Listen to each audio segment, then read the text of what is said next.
Bismillahirrahmanirrahim. Assalamualaikum warahmatullahi wabarakatuh. Balik lagi bareng Pak Aam di channel Catatan Guru. Di video ini Pak Aam akan menjelaskan tentang materi di kelas 5, tema 1, subtema 2, dan pembelajaran kedua. Video ini merupakan video kelanjutan dari video-video sebelumnya. Jadi jika kalian baru pertama kali melihat video pada channel ini, silahkan deh cek video-video sebelumnya atau cek langsung saja di box deskripsi. Barangkali ada video yang bermanfaat dan dibutuhkan oleh anak-anak sekalian. Dan pastikan jangan lupa di subscribe dan nyalakan loncengnya agar tidak ketinggalan informasi terbaru dari Catatan Guru. Oke anak-anak sekalian, pada video kali ini juga Bapak lengkapi dengan materi, soal dan pembahasan, serta di akhir video ada sebuah kuis ya. Jadi kuis itu kalian bisa jawab jika kalian benar-benar memahami atau memperhatikan penjelasan Pak Aam di awal video ini. Oke, langsung saja kita ke pembahasan ya anak-anak sekalian. Nah, di pembelajaran kedua ini ada 3 muatan pembelajaran yang akan kita pelajari. Yang pertama adalah muatan IPA, yang kedua adalah muatan SBDP, dan yang ketiga adalah muatan bahasa Indonesia. Oke, kita lanjut saja untuk muatan yang pertama yaitu IPA. Nah, IPA ini untuk pembelajaran kedua kita belajar tentang tulang sebagai alat gerak manusia. Seperti yang sudah Pak Aam jelaskan di awal video bahwa alat gerak manusia itu terdiri dari 2. Yang pertama adalah alat gerak aktif dan yang kedua adalah alat gerak pasif. Alat gerak aktif yaitu apa anak-anak? Ya benar, otot. Sedangkan alat gerak pasif yaitu berupa tulang. Nah, kita akan belajar tentang tulang ya pada hari ini. Nah anak-anak, video ini maksudnya foto ini kalian bisa lihat di bagian di layar HP anak-anak sekalian ya, bahwa ini adalah bentuk kerangka manusia ya, dari atas sampai bawah, dari tengkorak sampai jari kaki. Nah, jadi jika manusia dibelah, maka seperti inilah kelihatannya. Jika kulit manusia dibuang, maka seperti inilah penampakannya. Seperti itu ya. Nah, jadi anak-anak sekalian, apa sih sebenarnya tulang itu, fungsinya apa? Oke, tulang itu fungsinya untuk menopang tubuh, memberi bentuk tubuh, dan tempat melekatnya otot-otot. Nah, kan Pak Aam bilang di video-video sebelumnya bahwa tulang itu mempunyai hubungan yang erat dengan otot ya.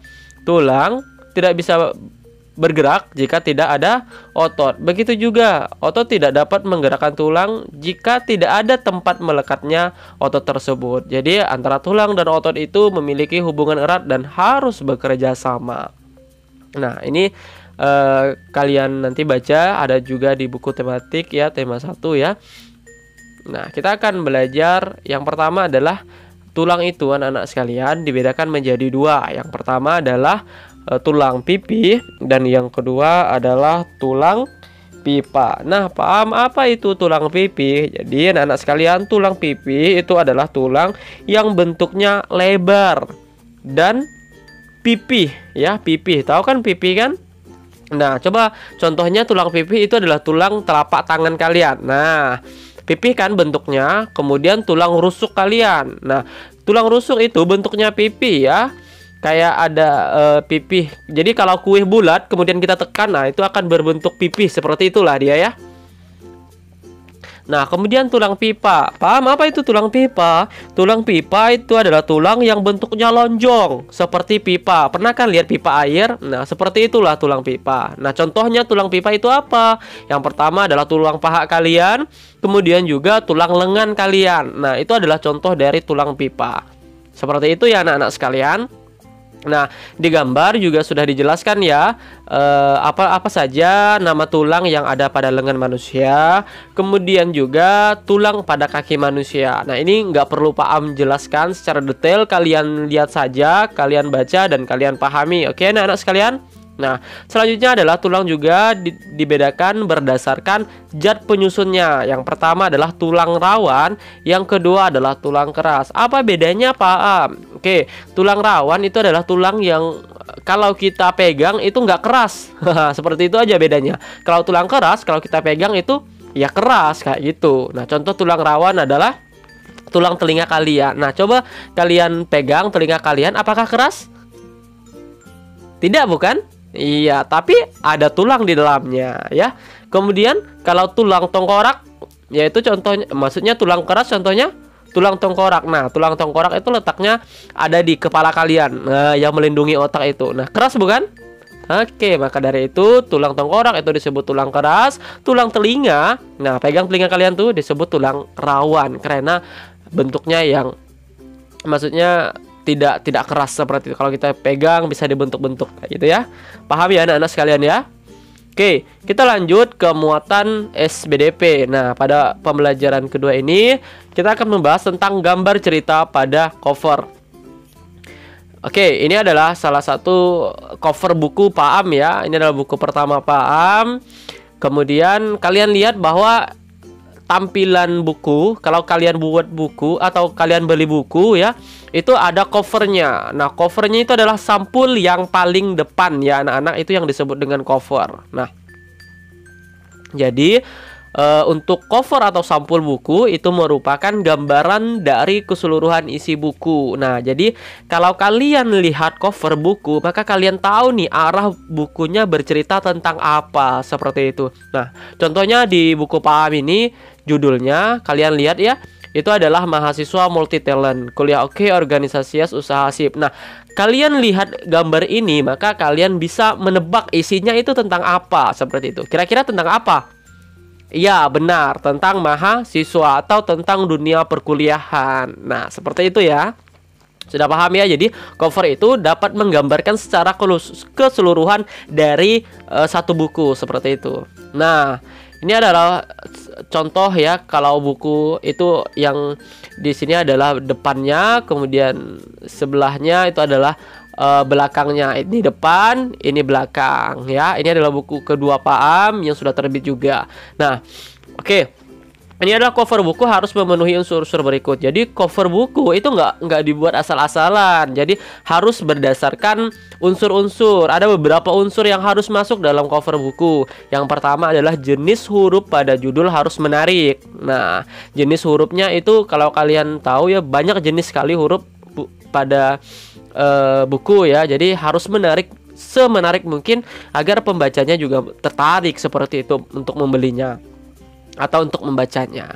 Kemudian yang kedua, kalimat penjelas judul singkat dan mudah dipahami. Jadi membuat judul itu nggak boleh panjang-panjang ya, singkat aja tapi mudah dipahami oleh pembaca. Kemudian yang ketiga, nama penulis ya. Nama penulis ini contohnya ini. Ini adalah nama penulis Aam Priadi ini ya. Kemudian identitas penerbit. Nah, penerbit di sini ini tidak ada. Ini penerbitnya di bawah ya, tidak Pak Am cantumkan di sini. Kemudian gambar harus menarik. Nah, ini Pak Am menggunakan gambar karikatur ya. Nah, ini adalah gambar karikatur. Kemudian sinopsis buku. Yang mana Pak Am sinopsis buku? Sinopsis buku itu biasanya posisinya dia di belakang buku. Nah, ini contohnya. Nah, ini adalah biasanya ini adalah sinopsis buku ya, biasanya panjang seperti ini ya sinopsisnya ya. Kemudian identitas buku atau pada punggung buku. Nah, punggung buku ini ya, punggung buku. Ini adalah identitas buku. Oke? Paham ya anak-anak sekalian ya? Jadi membuat cover buku itu tidak asal buat, tapi harus memenuhi unsur-unsur yang sudah Pak Am jelaskan. Ada 7 unsur ya. Oke, selanjutnya adalah muatan bahasa Indonesia anak-anak. Oke, ini kalau muatan bahasa Indonesia ini sama, yaitu tentang ide pokok terus ya, dari subtema 1 sampai subtema 3 nantinya kita akan belajar itu untuk muatan bahasa Indonesia itu tentang ide pokok. Nah, tapi bedanya ini ide pokok pada teks lisan. Yang kemarin yang kita pelajari itu pada teks tulis ya, jadi bisa kita baca. Nah, kunci dari kita bisa menemukan ide pokok pada teks lisan itu yang kita dengarkan ya, baik dari radio ataupun dari berita atau dari orang lain ya. Kuncinya adalah mendengarkan teks bacaan secara cermat dan teliti. Itu kuncinya. Kita harus mendengarkan pembicaraan orang atau pembicaraan di dalam TV dan lain sebagainya di HP kalian ya, dengan cermat atau dengan teliti, dengan penuh konsentrasi yang tinggi, agar kalian dapat menemukan ide pokok atau gagasan utama dari apa yang kalian dengar, seperti itu. Nah, nanti kita akan praktek ya anak-anak sekalian ya. Oke, sudah sampai di sini saja. Kita langsung ke kuis ya anak-anak ya. Nah, yang kuisnya adalah buatlah sebuah cover buku jika seandainya nanti kamu akan menerbitkan sebuah buku. Kerjakan di kertas gambar dan warnai jika perlu. Harus diwarnai ya, agar nanti Bapak lihat menarik dan hasilnya juga memuaskan, seperti itu. Nah, cukup sampai di sini saja ya anak-anak ya. Kerjakan kuis ini, buat sebuah cover yang menarik sekali. Seandainya kalian nantinya sudah dewasa, nantinya menerbitkan sebuah buku atau membuat sebuah buku. Nah, buatlah cover kalian yang bagus, yang menarik, sehingga orang lain yang melihatnya itu tertarik untuk membacanya. Oke anak-anak sekalian, terima kasih telah menonton video ini sampai selesai. Semoga video singkat ini bermanfaat untuk menambah pengetahuan kalian. Dan sekali lagi, jika hal ini bermanfaat, jangan lupa di like, komen, dan share kepada teman-teman kalian, khususnya yang di kelas 5 ya anak-anak sekalian ya. Dan Bapak akhiri, assalamualaikum warahmatullahi wabarakatuh.